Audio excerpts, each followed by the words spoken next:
नमस्कार. तुळजाभवानी प्राथमिक विद्या मंदिर लातूरच्या व्हर्च्युअल क्लासमध्ये मी मोठे सीएस आपलं मनपूर्वक स्वागत करतो.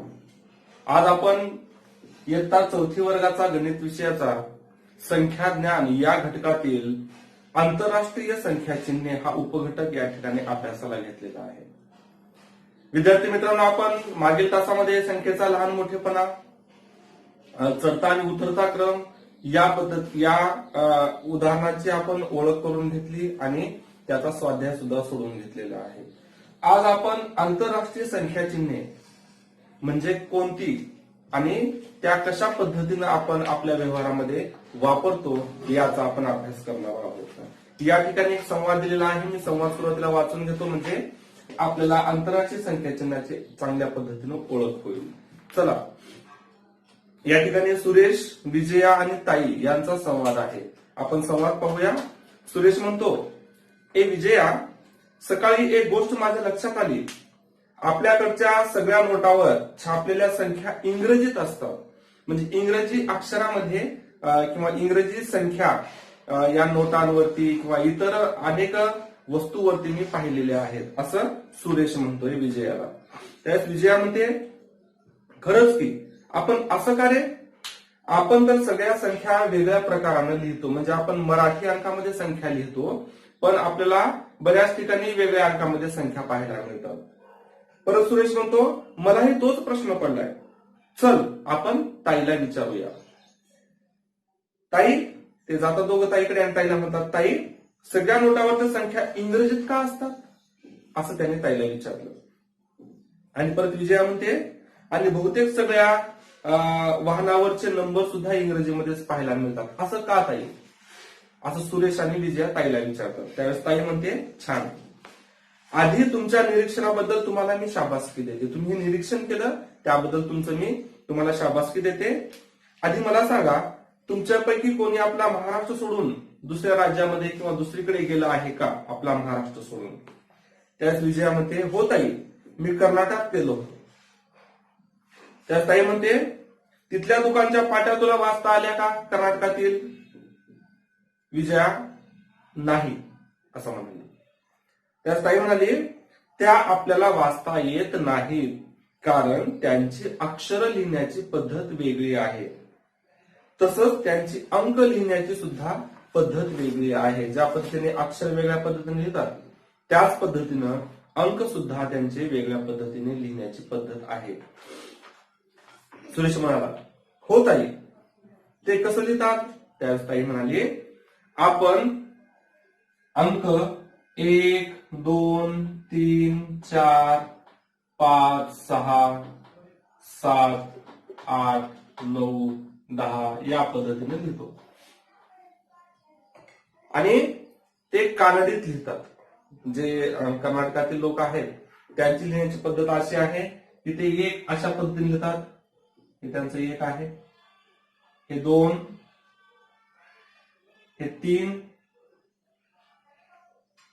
हे 4, 5, 6, 7, 8, 9 आणि 10 अशा पद्धतीनं ते अंक लिहितात. हे ताईंनी त्यांना दोघांना समजावून सांगितलं.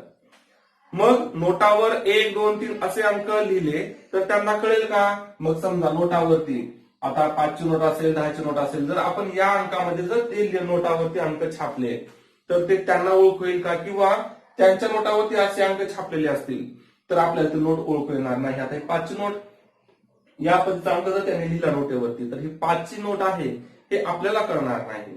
ठीक आहे, म्हणजे अंक लिहिण्याची पद्धती त्यांची आणि आपली वेगवेगळी आहे. आणि त्याच ताई म्हणते, बरोबर, म्हणजे नोटावरील संख्या अशा लिहिल्या पाहिजे की त्या भारतातील सगळ्या लोकांना समजतील. हे आपल्या महाराष्ट्राचं कर्नाटकाचं झालं. आपल्या भारतामध्ये अनेक घटक राज्य आहेत आणि प्रत्येक घटक राज्याची भाषा किंवा अंक लिहिण्याची पद्धत वेगळी आहे.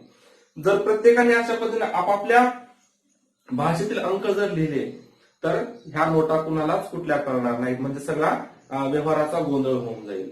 म्हणून अंक असे पाहिजेत की आपल्या देशातील किंवा परदेशातील लोकांना सुद्धा ही अंक पद्धत ओळखता आली पाहिजे. म्हणजेच अंक एकाच पद्धतीचे असले पाहिजेत आणि ते सर्वांना समजले पाहिजे असं ताई सांगते.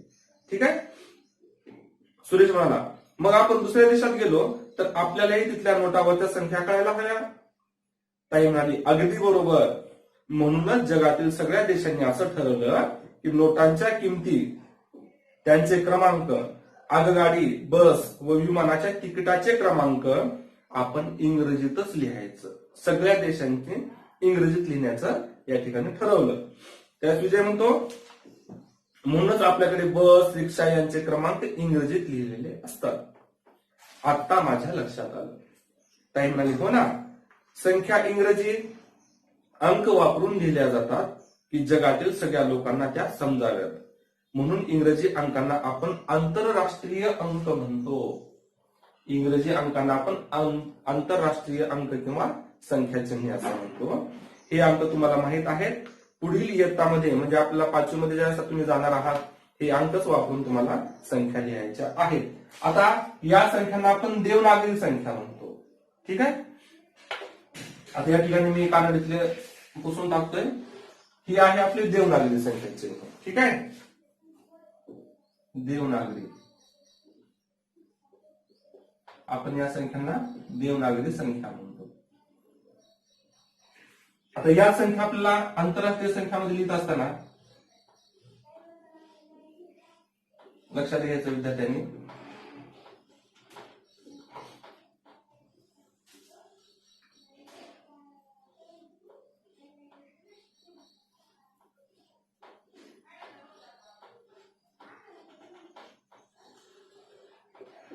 ठीक आहे, आंतरराष्ट्रीय.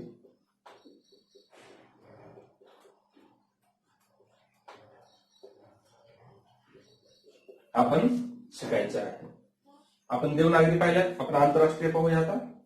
तर आंतरराष्ट्रीय संख्यामध्ये एक अशा पद्धतीने लिहिलं जातं. हे 2, 3, 4, 5, 6, 7, 8, 9 आणि 10 किंवा 0 अशा पद्धतीनं लिहिलं जातं. ठीक आहे. या पद्धतीनं आंतरराष्ट्रीय संख्याचिन्हे लिहिली जातात. यांची आपल्याला ओळख आहे आणि हे विद्यार्थ्यांनी समजून घ्यायचं आहे. आता मी तुम्हाला काही अंक देईन, देवनागरीमध्ये तुम्ही ते आंतरराष्ट्रीय संख्याचिन्हामध्ये कसे लिहायचे ते सांगायचं आहे. ठीक आहे.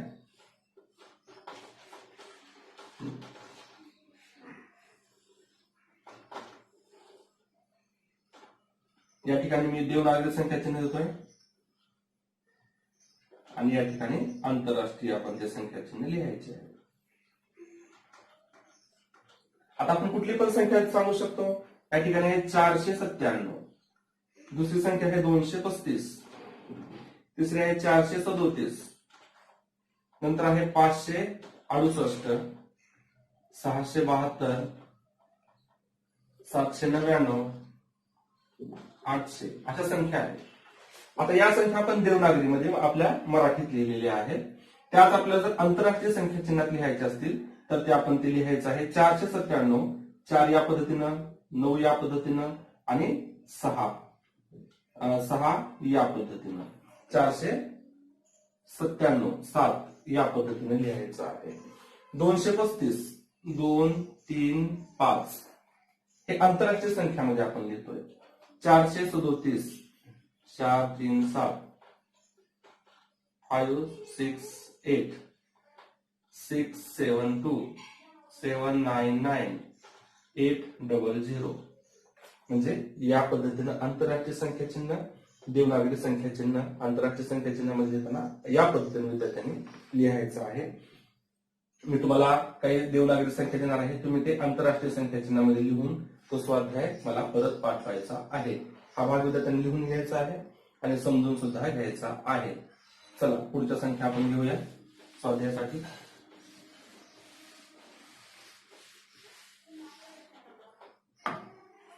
मी देवनागरी देतोय. देवनागरी संख्या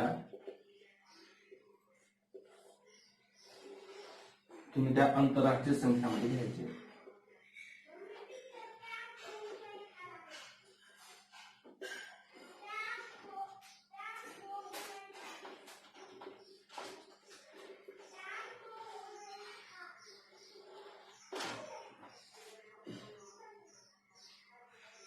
257 462 913 503 754 874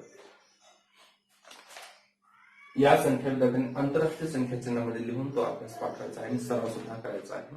त्याचबरोबर घरी राहा, सुरक्षित राहा, दिलेला अभ्यास वेळेत पूर्ण करा, स्वतःच्या आणि स्वतःच्या कुटुंबाची काळजी घ्या. धन्यवाद.